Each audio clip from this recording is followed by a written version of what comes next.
Assalomu alaykum qadrli futbol muxlislari. Xabaringiz bor, O'zbekiston milliy terma jamoasi Jahon chempionati guruh bosqichida 3 ta o'yinda ham mag'lub bo'ldi. Bu uchrashuvlarda vakillarimiz 2 ta gol urib, o'z darvozasidan 11 ta to'p olib chiqdi. Prezidentimiz Shavkat Mirziyoyev bugun 30-iyun Yoshlar kuni munosabati bilan o'tkazilgan tadbirda O'zbekiston milliy terma jamoasining futbol bo'yicha jahon chempionatidagi ishtirokiga to'xtalib o'tdi.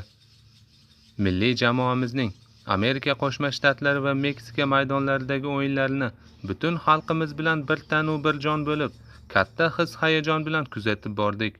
Futbolchilarimiz FIFA reytingida 5-o'rinda turgan Portugaliya, 13-o'rindagi Kolumbiya bilan ko'plab futbolchilari Yevropa yetakchi klublarida to'p suradigan Kongo terma jamoalari bilan o'tkazilgan o'yinlar orqali o'ziga tajriba orttirdi.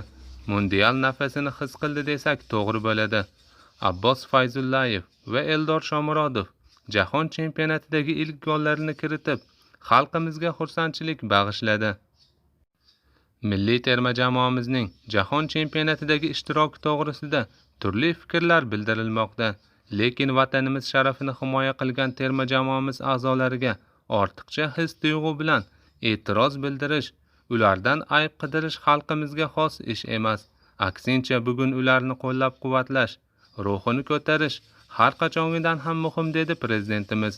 Katta g'alabalar hali oldinda ekani, buning uchun futbolni rivojlantirishga yanada keng sharoitlar yaratilishi, bu sohaga investitsiya ko'paytirilishi ta'kidlandi. Eng avvalo bolalar futboliga e'tibor kuchaytirilib, mazkur sport umummilliy harakatga aylantiriladi. Kelasi yilning yanvarida Saudiya Arabistoni maydonlarida o'tkaziladigan futbol bo'yicha Osiyo Kubogiga tayyorgarlik hozirdan boshlanadi. Biz jamoamizga ishonamiz va ushbu musobaqada ham butun xalqimiz bilan qo'llab-quvvatlaymiz, dedi prezidentimiz Shavkat Mirziyoyev. Bu haqida prezidentning davlat kotibi Sherzod Asadov Telegramdagi rasmiy sahifasida e'lon qildi. Shuningdek, chempionat saytining ma'lum qilishicha, terma jamoamiz a'zolari ertaga Toshkentga yetib keladi va ularning jahon chempionatida ishtiroki uchun sovg'a tariqasida 26 ta Malibu tayyorlanayotgan.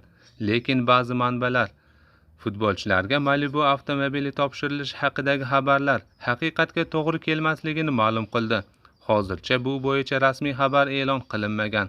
Ma'lumot uchun, 1 yil avval jahon chempionati yo'llanmasi qo'lga kiritilgani munosabati bilan har bir futbolchi va murabbiyga BYD avtomobili sovg'a qilingan edi.